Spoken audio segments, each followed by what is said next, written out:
What's up, gamers? Sixpenny here, and today I'm going to provide a beginner's hitting tips guide for MLB The Show 22. And I have multiple tutorials on MLB The Show 22. You can check them all out by clicking the playlist in the description or just checking the channel page. Depending on when you're watching this, I may have a full tutorial series already up.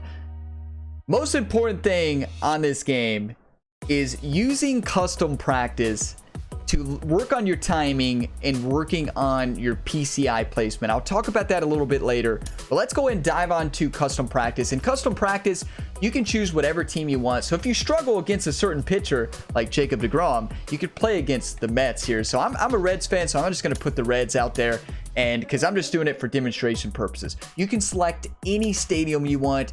You can select any different type of cloud cover, time of day, time of year. So if you struggle at a certain time of day, if you struggle in the daytime versus night, you can change that and work on it. If you struggle in a certain stadium in online play, work on that stadium. So use this custom practice to your advantage. Gamers, if you get some enjoyment, drop a like. Consider subscribing if you found this helpful and you want to see more. I have a full Road to the Show playlist on the channel and a lot of videos that you can watch. Now, when you're in practice, first thing I'm going to do is just select batting practice so we can get into the tutorial before I get specifics. First thing you want to start with, though, you got to have the right camera.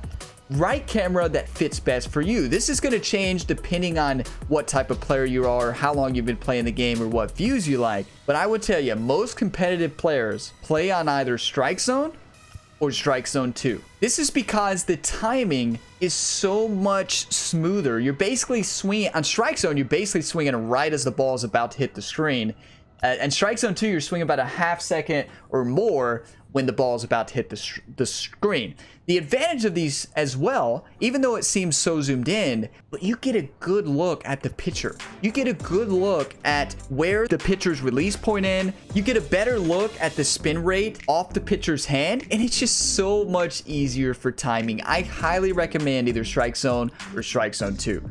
I use strike zone 2. I think it gives me a better view. I like the presentation. I think it's easier to see. Strike zone 1 is just too close for me. Some people use strike zone 3. I think it's too far back. Now, I will say you can customize and do a custom camera, but you cannot use that custom camera in online play. I have a full video going over all the different hitting settings, that if you want to look over all the different hitting settings and why I use them and the ones I recommend, you can check that out on the channel.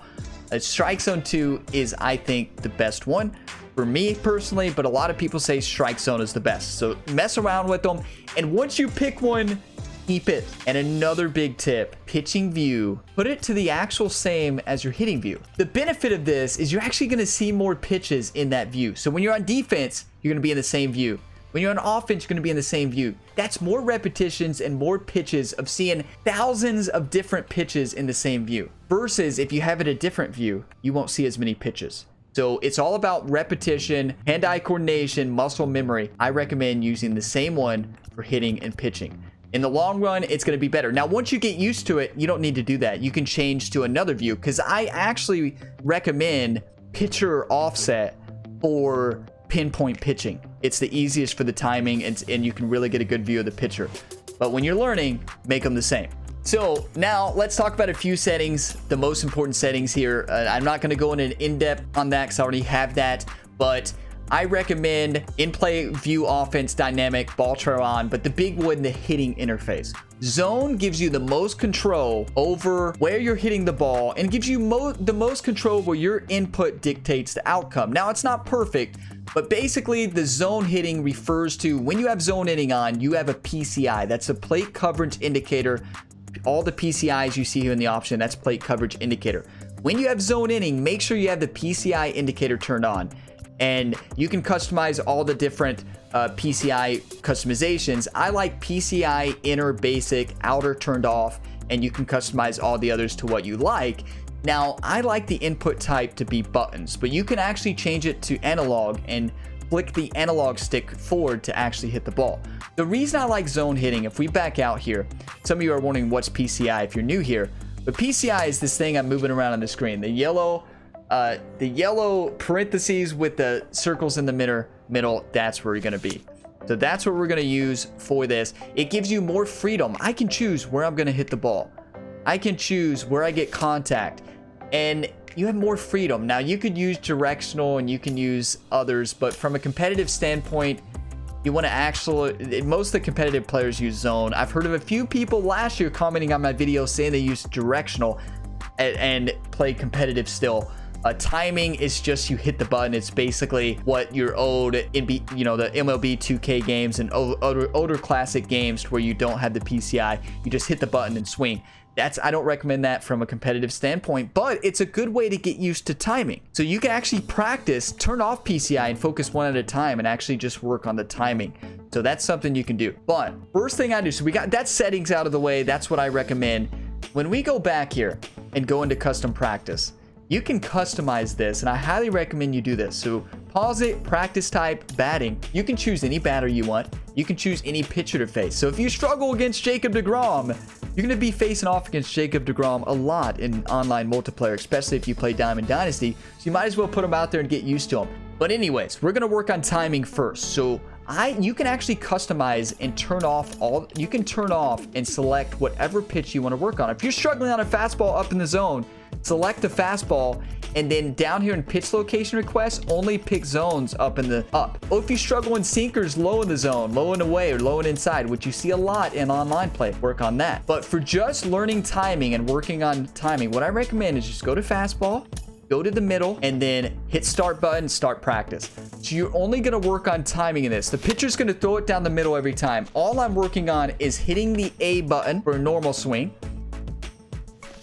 and just working on timing. I'm not even moving PCI. This is the first thing I do when I warm up. When you're new to this game, you're a beginner, work on timing first. That's the most important thing starting out. If you don't have the timing, it doesn't matter how good your PCI is, because you're going to miss the ball every time. So with regards to timing, the game does a really good job of giving you feedback on your swing.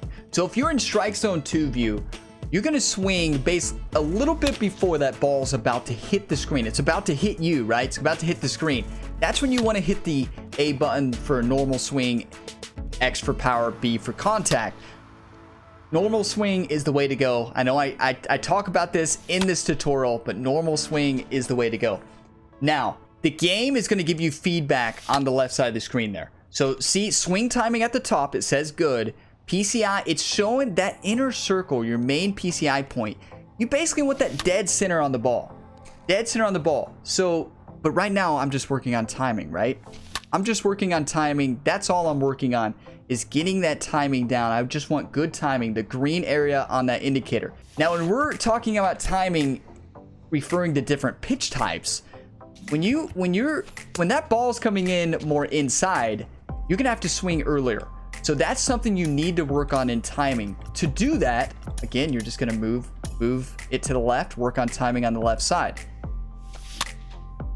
You're gonna see I swung late there. You're gonna have to swing a lot earlier on inside pitches, whether up high or down low, than you would a pitch right down the middle. On the other side of that, you can look at the other direction and work on the outside. On an outside pitch, timing is later. So I know advanced players, you already know this, but if you're new to baseball or new to this game, on later pitches, you want to swing later than you would on right down the middle or on an inside pitch. So that was a little bit early, but still solid.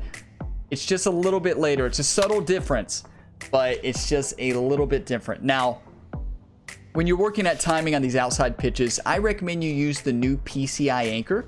So the new PCI anchor is where you can click the left stick in and choose your anchor point by keeping the stick pushed in and moving up and down. You're working on timing on an outside pitch. I'm just going to put my anchor there and not worry about PCI because I'm working on timing here. Outside pitch, I swung way too early, right? So it's just going to take practice and time to get this down.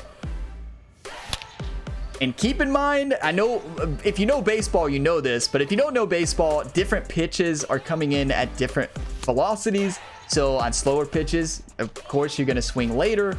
On fastballs, you're going to swing earlier. I know that's more for specifically for beginners, of course, not advanced players. So I would work with just a fastball. And I would work on the fastball, and then I would move to the changeup. And then after I worked on each pitch individually, I would put them all on there in the same spot and work on timing on all the pitches. So I know the question is going to come up. It came up last year a lot, and I talked about this in the tutorial. And the question was, do you recommend power swings, normal swings, or contact swings? I have hit thousands and thousands of hits in MLB The Show 21, of course, I mean millions of hits. And then in the beta test of MLB The Show 22, I was in custom practice just testing this and hitting multiple reps. I recommend always using normal swing. So that's A on an Xbox controller, X on a PS5 controller, and Nintendo Switch. I'm not quite sure what that button is, but it's the button at the bottom. It's the button on the bottom. Normal swing does not penalize your PCI, doesn't make the PCI smaller, while power swing does make the PCI smaller. Normal swing does not lower your exit velocity. Power swings increase the exit velocity at the downside that it makes your PCI so much smaller and it's harder to get good contact on the ball. On the other side, you have a contact swing. A contact swing gets a much more decrease in exit velocity compared to the other ones.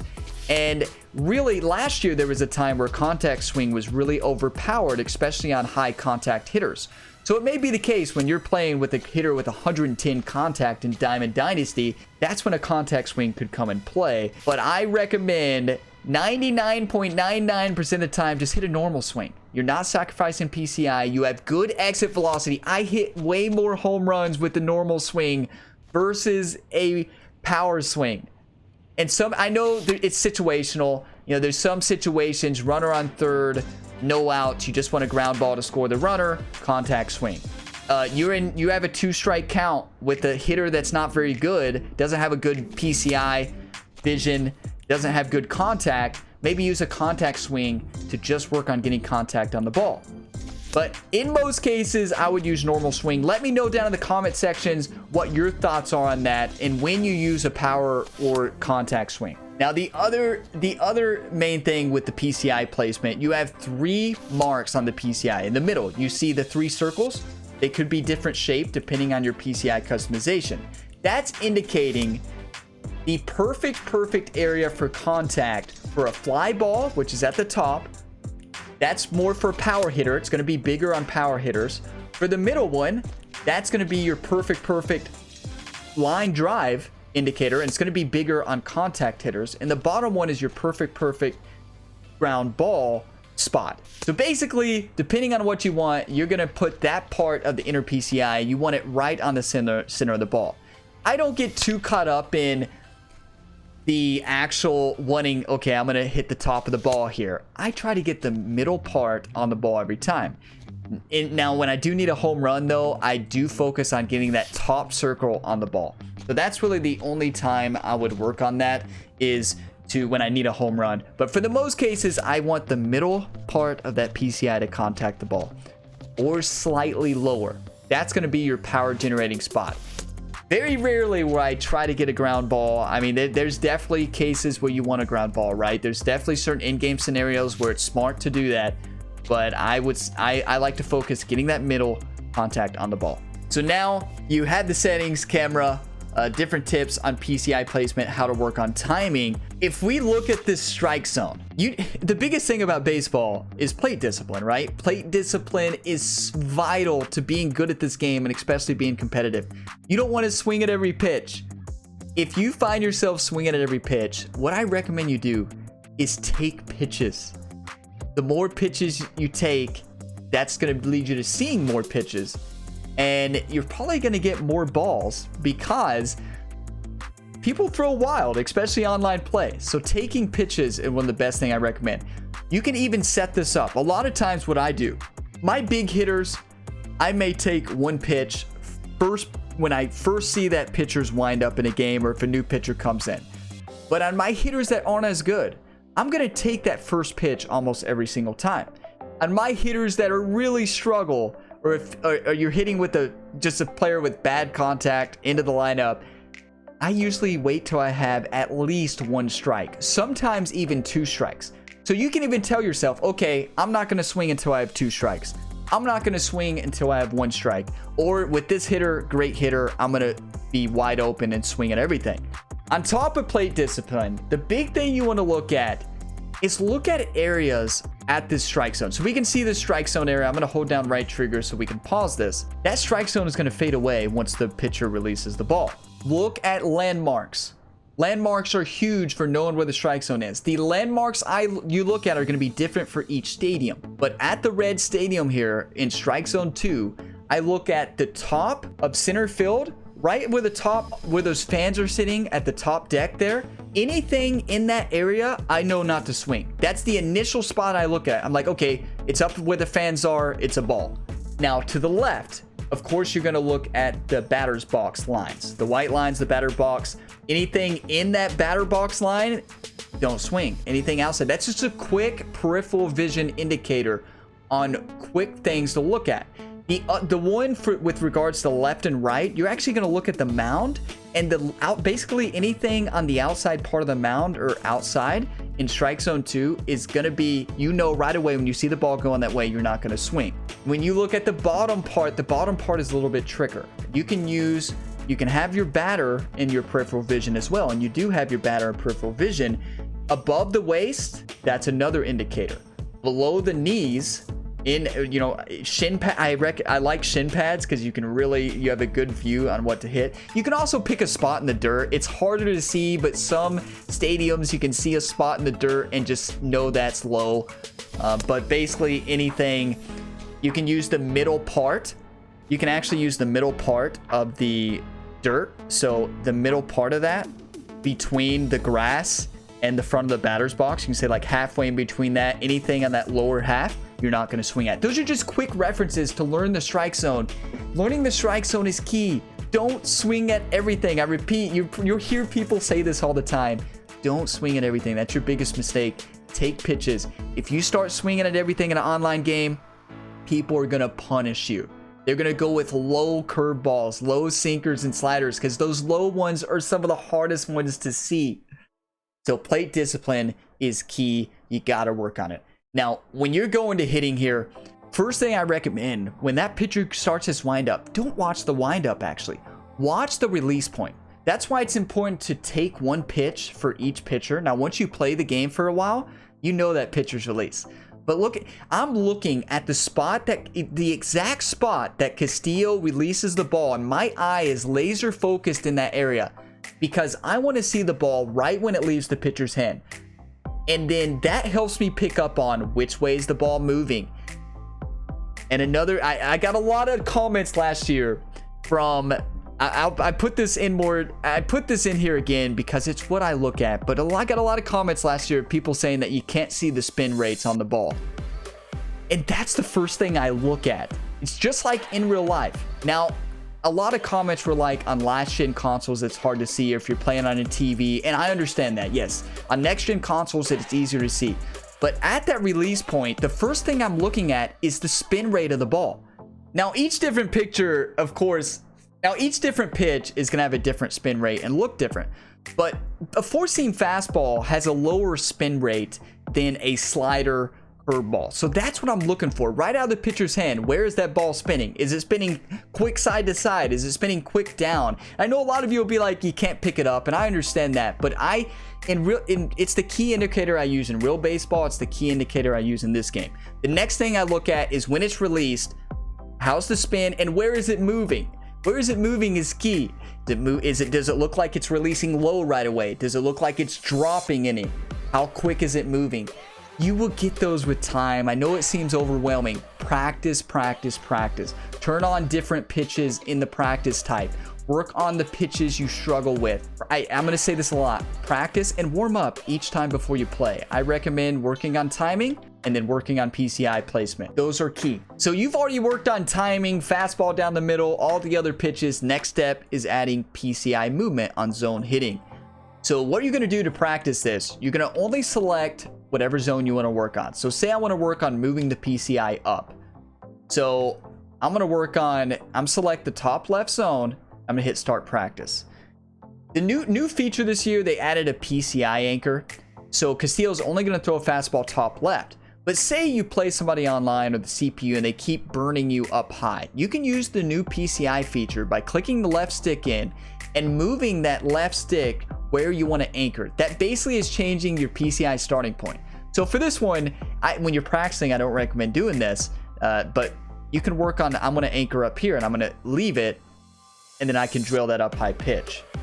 It's not going to really help you as much with PCI placement for the training purposes. So what I do, I like to start in the middle and work on moving my PC all the way up into that zone. So you're working on timing and you're working on PCI placement. So you're working on a little bit of everything with that, and then move all the way throughout the zone, work on different pitch types. And then after you've worked on every pitch, you don't have to practice this extensively. This is, remember, more for beginner players. You're trying to learn the game. It's muscle memory, repetition. What I did when I first played this game, I did all this, every single pitch, every different zone. Then I would combine up high and down high. And then I would work on all inside zones and up high zones. I would use this so much, different pitchers, different hitters, different swings, because each hitter has a different timing swing. Some hitters are really smooth, like Mondesi has one of my favorite swings. Such a smooth swing. Tatis has such a smooth swing. Shohei Ohtani has such a smooth swing. You're going to find hitters that you just hit better with. Now, after you've done all this, you'll want to deselect everything so that you're just working on full practice. Now, if you want to work on actual situational hitting, so you can do that as well. You can go to practice type, team practice, and offense. You can select, maybe you struggle with runners in scoring position. You can put a runner on second and third. Maybe you struggle with 2 outs and full counts. You can do whatever scenario you want in here.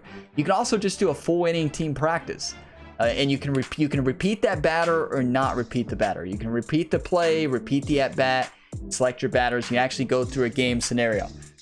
This is a really great way to practice. This is what I recommend. It's what I did when I first jumped into MLB The Show for the first time. And I still am working on my hitting. I'm not the best hitter in the game. Am I a solid hitter? Yes. But do I still got things to work on? Yes. And do I use custom practice every day? 100%. I love custom practice. It's one of actually my favorite modes in the game. I know that's going to sound bizarre, but I love going in here and practicing different things and working on things that I struggle. That's the type of gamer I am, though. When I struggle at something, I'm going to keep working on it. But gamers, that concludes this hitting tips video. I may make a couple more hitting tips on specific things, including pitch recognition and other areas. So be on the lookout for that. You can check out my best hitting settings and all my other MLB The Show 22 videos on the channel page, or by clicking the links for the tutorials in the playlist. I have a full Road to the Show series that the last one went to 115 episodes. It ended the week before this game release. So plenty of videos for you to binge watch. I appreciate you all for all the support. Drop a like if you got some enjoyment. Subscribe for more. If you have any other tips, please leave them below. If you're an experienced player, you're probably not making it this far to the end, but feel free, give beginners tips on how to be better at the game, what you've been doing all these years. And anybody out there that has a question, let me know down in a comment. As always, gamers, have a fantastic day.